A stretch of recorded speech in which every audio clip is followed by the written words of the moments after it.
السلام علیکم. أعوذ بالله من الشيطان الرجيم. بسم الله الرحمن الرحيم. والصلاة والسلام على سيدنا محمد صلى الله عليه وسلم. مدد الرسول مدد الحسن طريقة مع الصحبة والخير في الجمعية. بسم الله الرحمن الرحيم. فلا تعجبك كثرة الخبيث. بسم اللہ الرحمن الرحیم. وَلَوْ عَجَبَكَ کثرۃ الخبیث. صدق اللہ العظیم.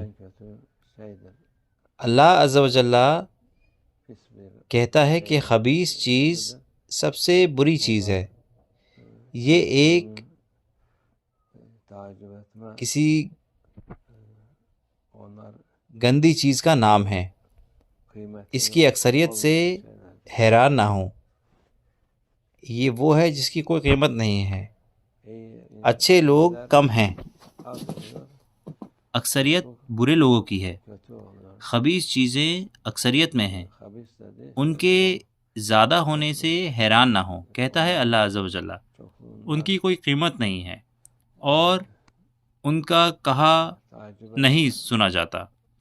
اور چاہے پوری دنیا بھی ان سے ہوتی تب بھی ان کا کوئی کردار نہ ہوتا ان لوگوں کے لیے جو اللہ عز و جل میں یقین کرتے ہیں. ابھی ہم آخری زمانے میں جی رہے ہیں، وہ اور زیادہ ہو گئے ہیں. پہلے وقت میں لوگ شرم اور گناہ سے پیچھے ہٹتے تھے. ابھی کیونکہ اتنے سارے لوگ ہیں جو پریشان ہیں کہ وہ صحیح ہیں یا ہم صحیح ہیں. خاص کر نوجوان جو کہتے ہیں کہ یہ لوگ جو چاہے کرتے ہیں، اور جتنا بھی وہ کہتے ہیں کہ وہ جو چاہے کرتے ہیں، وہ آپ کو بھی اس میں شامل کرنا چاہتے ہیں. وہ سیدھے نہیں کھڑے ہیں. اس لیے خبیث چیزوں سے ہوشیار رہیں، ان کو سراہیں نہیں اور ان کو صحیح نہ دکھائیں. صحیح ہیں اللہ عز و جل اور اس کے پیغمبر. ان کا کام اور محنت ہمیشہ ایسی چیزوں کے خلاف کھڑے ہونے میں لگی ہے.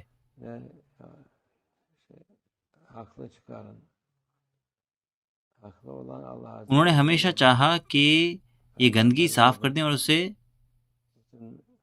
صاف ستھرا بنا دیں، لیکن زیادہ تر وقت یہ دنیا بدل دیتے ہیں گندگی کے ساتھ. اللہ ہماری حفاظت فرمائے. اللہ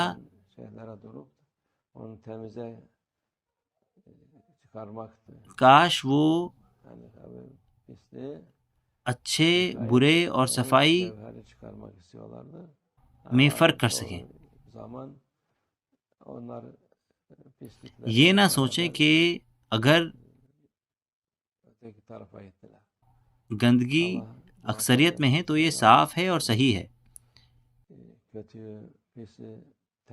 اور یہ نہ سوچیں چاہے وہ 8 یا اس کے آس پاس ہی کیوں نہ ہو، کیونکہ جب کچھ برا ان میں داخل ہو جاتا ہے تو لوگوں کو لگتا ہے کہ اچھا ہے.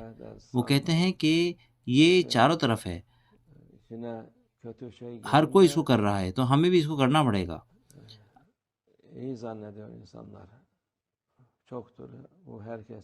اگر آپ اس کو کریں گے تو آپ نے خطا کی ہے اور آپ ان کی طرح بن جائیں گے. آپ ایک بری قوم پکڑ لیں گے، ایک برائی والی اکثریت. کچھ جوہرات ہیں اور بہت ساری گندگی ہے، اس لیے ہوشیار رہیں. اللہ ہماری حفاظت فرمائے. وہ ہمیں